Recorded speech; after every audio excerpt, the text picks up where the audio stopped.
Hi everyone, this time I want to talk about the theory I have about the time machine in the Terminator movies, and why I think it was built by humans in the first timeline that took place before the first film. So these are 4 reasons why I think the time machine was invented by humans.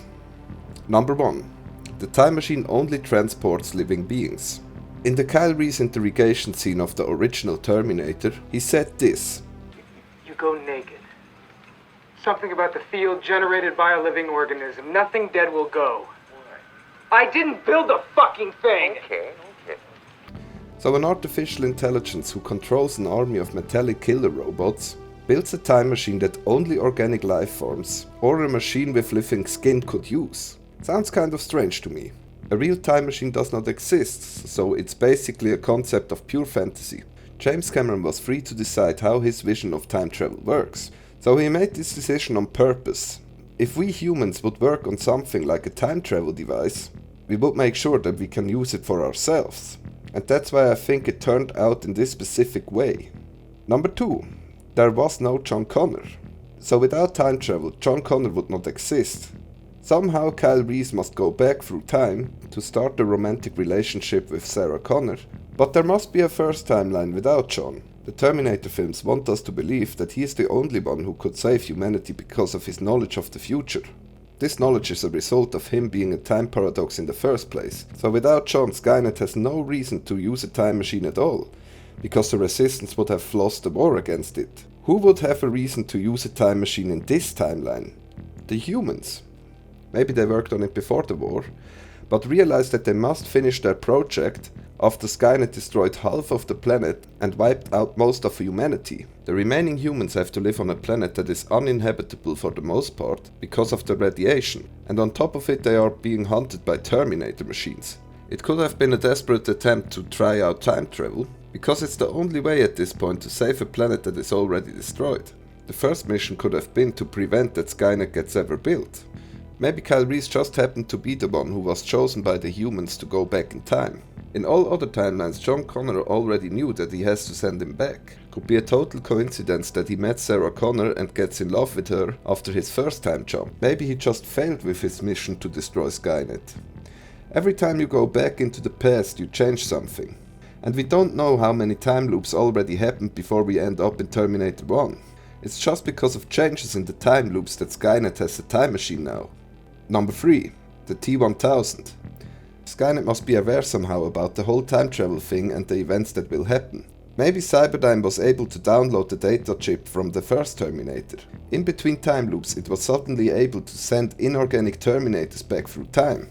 Every Terminator after the T-1000 was also inorganic. So maybe it does not matter that the T-800 has living skin in the sequels. It's not important anymore.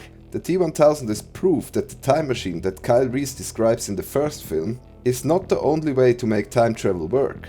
It could even be that the whole only organic beings can use the time machine was an intended failsafe to prevent Skynet from ever using it.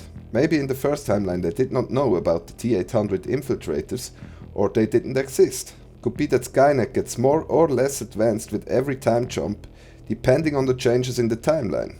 Kyle never talks about the T-1000 in the first Terminator. Maybe because it was only a prototype, or maybe because Skynet was less advanced in the timeline that he came from. This would explain why the T-X from Terminator 3 seems to be a step back in evolution compared to the T-1000. The T-X needs steel and endoskeleton, in combination with liquid metal. That seems less advanced than just liquid metal. And we know after Jon and Sarah Connor destroyed Cyberdyne and the 2 Terminators in Terminator 2, they slowed down the development of Skynet. Number 4. Why does Skynet keep building a time machine? So the most illogical thing about Terminator Salvation in my opinion is that Skynet is aware that Kyle Reese is Jon Connor's father. The logical solution for Skynet would be to not build a time machine at all. Kyle would not go back in time and Jon would not exist, right? But maybe humans were just wrong in the first timeline, and they didn't create a time machine at all. Maybe they accidentally created a multiverse portal.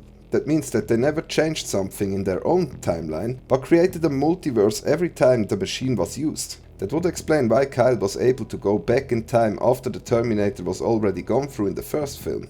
If the Terminator has gone first, then everything he does from this point on has already happened.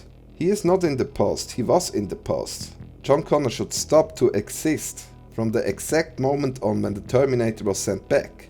Maybe Skynet is aware of the fact that this machine only creates multiverses. It knows it can't change the fate in this universe, but maybe in another one. So the plan to kill Kyle Reese in the future would make sense again, because it would prevent him to meet Sarah Connor in another universe. In Terminator Genesis we see that Skynet, that is now fused with Jon Connor, does not believe that it has an effect on himself if he kills Sarah Connor. If we refuse, then you die. You can't kill us. We're your parents. Without us, you're never born. Says who? You know what I think? We're marooned, the three of us. We're exiles in time. So okay, these were my 4 reasons why humans invented the time machine in the Terminator franchise. Let me know your own thoughts about how the time machine came to existence in the comments below. I'm interested to read about it. And thank you for watching my video.